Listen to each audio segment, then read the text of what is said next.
2021 was a rough year, but during this year I played some good games.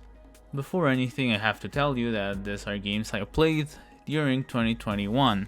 That doesn't mean they came out during 2021, but since I played them during that year, these are my top 10 games of the year.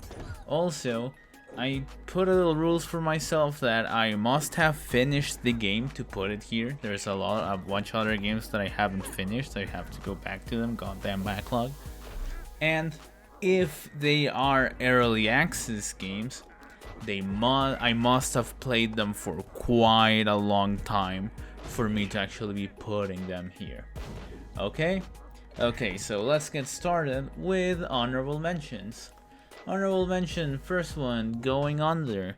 Going Under is roguelite, I don't know what the actual term for this is, but it's an action roguelite with the premise of being an unpaid intern and going into dungeons where cursed previous employees are there, and it sounds kind of bad, but it has this goofy theming to it. It's very goofy, very colorful. It's pretty fun. There's quite a bit of items. Not that many that change that much, but there's enough weapon variety, and I've played a bunch of it. I got to the first ending. I haven't got to the expansion ending, so that's why it's an honorable mention. But there you go, the expansion is free. It's a really good game if you want to try something like that. The other game I played, honorable mention, is Caro Blaster. So this game is made by Pixel, and you might know him from, what's Cave Story? There we go, Cave Story. Caro Blaster starts off as a pretty just simple run and gun. It just seems like there's nothing special to it, but it keeps amping up and amping up and amping up, and it's just so much fun. It's such a fun game, but it didn't make it to my top 10 just by a hair, Really great game, I really recommend it. Then Unbeatable. Unbeatable is a 2-button only rhythm game.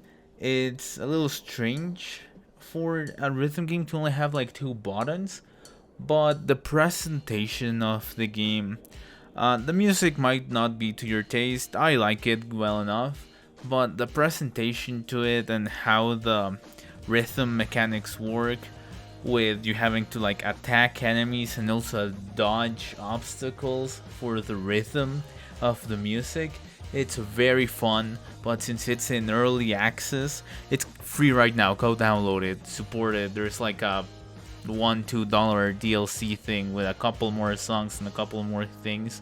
That's not necessary, but hey, it's free. Try it. If you like it, go support it. I really like it. There you go. Number 10 is actually a tie because the games are so close together with how I played them and what they are.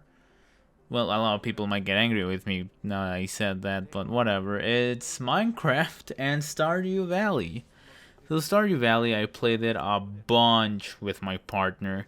We made Grandpa proud. You know Stardew. Everyone knows Stardew at this point. Just farming simulator type of deal.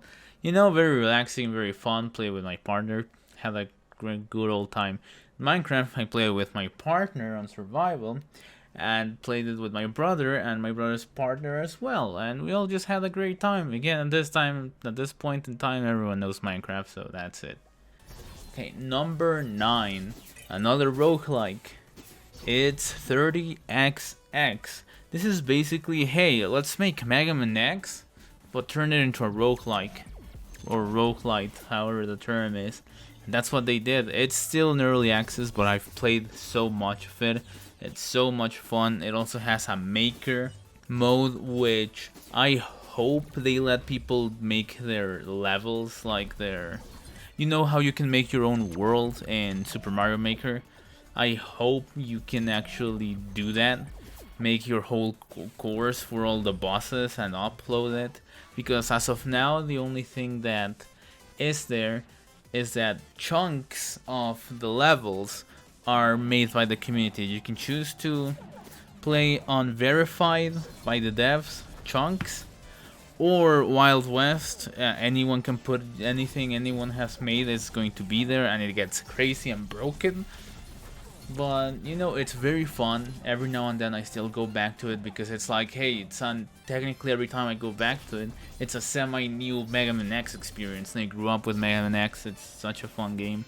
And I love those games. 30XX. It's worth at the very least taking a look at. Number 8, BPM, bullets per minute. This one's a weird one specifically because during the last Video Game Awards they announced Metal Hellsinger, which is basically the same game. Like, there's another game that was also announced basically at the same time as BPM, bullets per minute, which is Gun Jam. But Gun Jam looks different, and like different enough. Like, it's the same premise. It's a first-person shooter combined with a rhythm game, and you know. But Metal Hellsinger, if you saw it, kind of has the same UI as Bullets per Minute, which is weird. I don't mind it having the same premise. It's like fighting games. It's not like rip-off or anything, more like a clone technically, but you know, Street Fighter, KOF, they're all 2D fighters, they're all fun in their own way. Well, just Metal Hellsinger just was a little weird because it has the same UI, but BPM, you know, that's what it is. Again, it's a roguelite, BPM roguelike. Very fun, very difficult, honestly. Some of the characters are several characters playing the game, they're very difficult. There are several guns, some guns are clearly better than others. Some, you know, a little frustrating here and there, but it's very fun. If you like first-person shooters and are interested in rhythm games, I recommend you giving it a look. It's not that expensive, I'm not entirely sure how it goes for them right now, but you can get it in any Steam sale or whatever, so give it a look. Number 7, Devil May Cry 3 for the Switch. I had played Devil May Cry 3 before, but I played it on PC without the mod that allows me to change all the weapons and change styles. This is the only official port of the game that lets you change all the styles Devil May Cry 4 and 5 on the fly while you're playing and rotate through your weapons. And oh my god, I liked the game well enough when I played it originally so many years ago, but I thought it was like, it's a little too old. The being able to change styles and cycle through all your weapons changes so much. At this point, everyone knows what Devil May Cry 3 is, but honestly, the best port of the game, if you don't want to mod it on PC, so you can do all this, is the Devil May Cry 3 for the Switch. That's the best version of the game. It also has a co-op mode where one plays as Dante and the other one plays as Virgil. You know, really fun game. Everyone knows about it. Go give it a look if you don't have it on the Switch. Number 6 is Bloodstained Ritual of the Night. Bloodstained, this is one of the most famous Kickstarter campaigns ever, so you probably know about it. A Metroidvania game. This is going to make a lot of people angry. 2021, I also played Hollow Knight. I did not like and I beat it. I did not like Hollow Knight as much as I liked Bloodstained. The Castlevania thing of it, of how it's made, it's a little too grindy. Some people say, oh, the combat, oh, there's no dodge. I actually like that the dodge is not that good because being able to go through enemies becomes kind of like trivializes a lot of the enemies in the Metroidvania games, and they kind of break the game where I can just dodge through enemies and through everything, even if it has a little cooldown. So actually having to have a more methodical gameplay, like Symphony of the Night style, it was very fun. There's so many weapons in the game, so many enemies, so many spells. I 100%ed it. I will probably do a randomizer run because it has an in-game randomizer in it. If you want to do that, eventually I'll probably do one of those, you know. If you like Metroidvania games and you have liked the DS or Game Boy Castlevania games or Symphony of the Night, this is a must-buy, honestly. Number 5. It is Trauma Center Under the Knife 2 for the Nintendo DS. Trauma Center are a series of games by Atlus that they're not like that popular, but I love them. I love them so much. I've played all of them except until last year, Under the Knife 2, because it's the one that only came out on Nintendo DS. The original one, Under the Knife, came out for the Wii, a support for the Wii called Second Opinion. And oh my god, it's like Surgeon Simulator, but like super anime, and it's so much fun. If you have a Wii, or have something to emulate the Wii, or a Nintendo DS, and you're able to get this or emulate a Nintendo DS, I honestly recommend the Trauma Center game so much. Under the Knife 2 is probably up there with the other ones. Trauma Team probably is the best one in my opinion. But it has its downfalls with some pacing issues here and there. But again, it's so much fun. Surgeon Simulator with the stylus, it's another experience, you know. I've been praying for them to come out with a new Trauma Center for the longest time, but I don't think that's going to happen. Number 4, Spelunky 2, another roguelike. Okay. So, Spelunky 2, sequel to Spelunky, remake of, I don't remember what it was called, Spelunky Classic, I guess now is what it's called. It's basically Spelunky 1, but bigger and more difficult. And I've been so close to actually beating like the true ending, not the Cosmic Ocean, because oh my god, I don't think I will ever do the Cosmic Ocean, because what the hell. But I've been so close that I could basically, and it's so good, I basically consider it, like, if I have technically finished it. I have technically finished it in previous bosses. But it's basically a side-scroller with a lot of items, a lot of weapons, a lot of enemies. Platformer.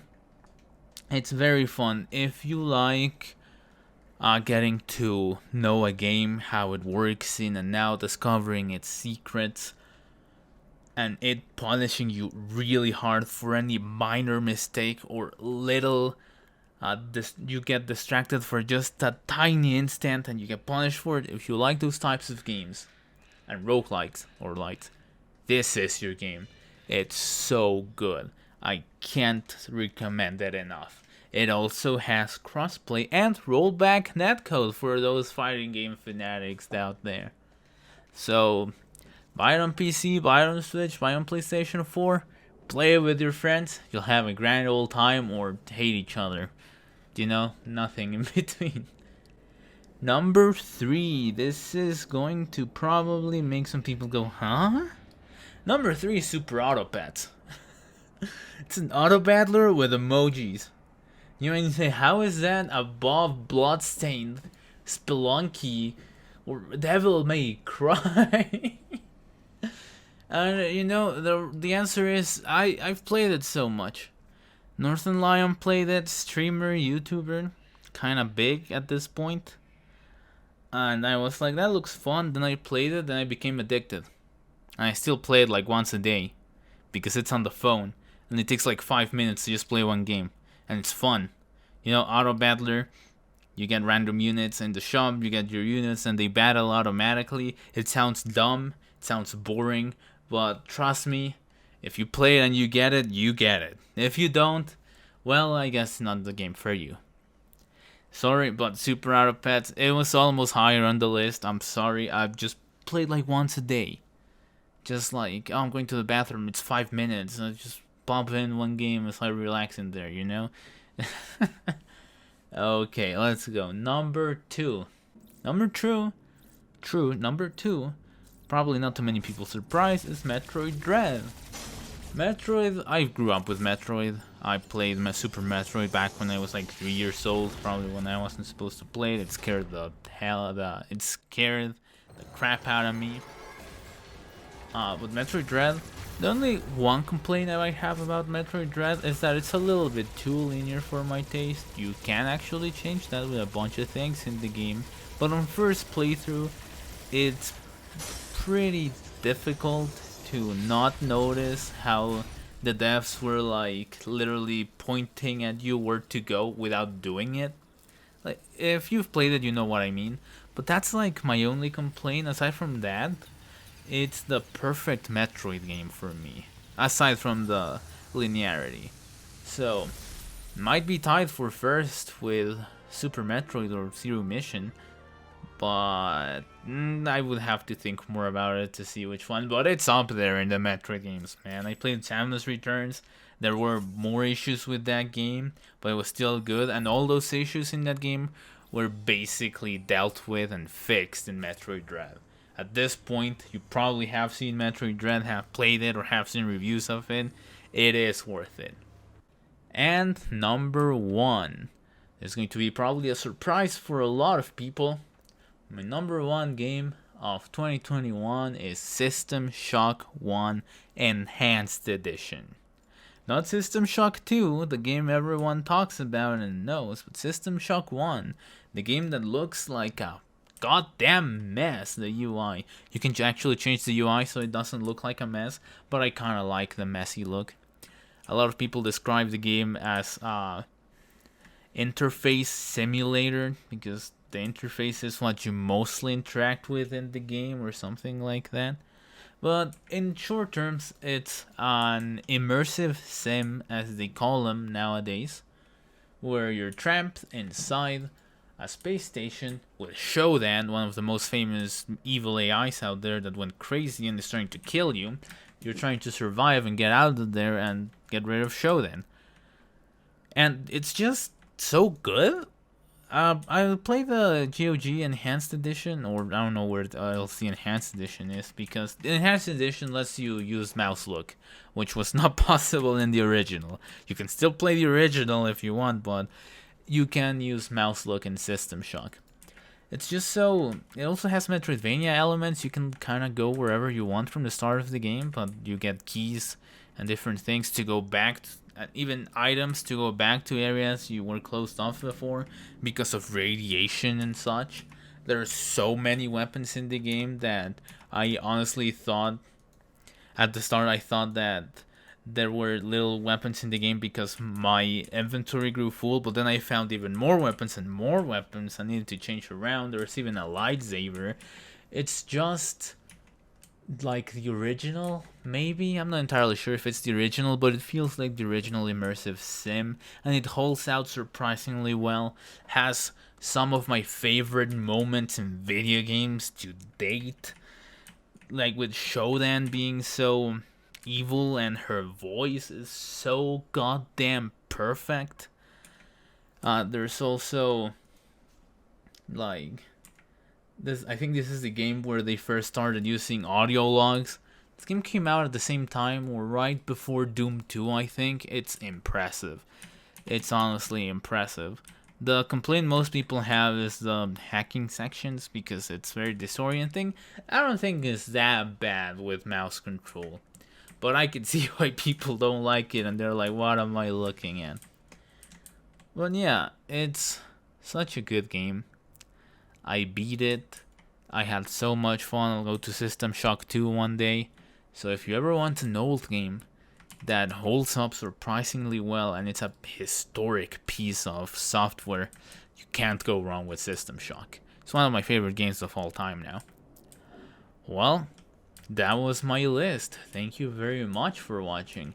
Let me know what you think and how wrong I am. Tell me, what games did you play?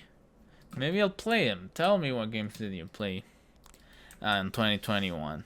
Just film recommendations, why not? Thank you so much for watching. I will see you next time.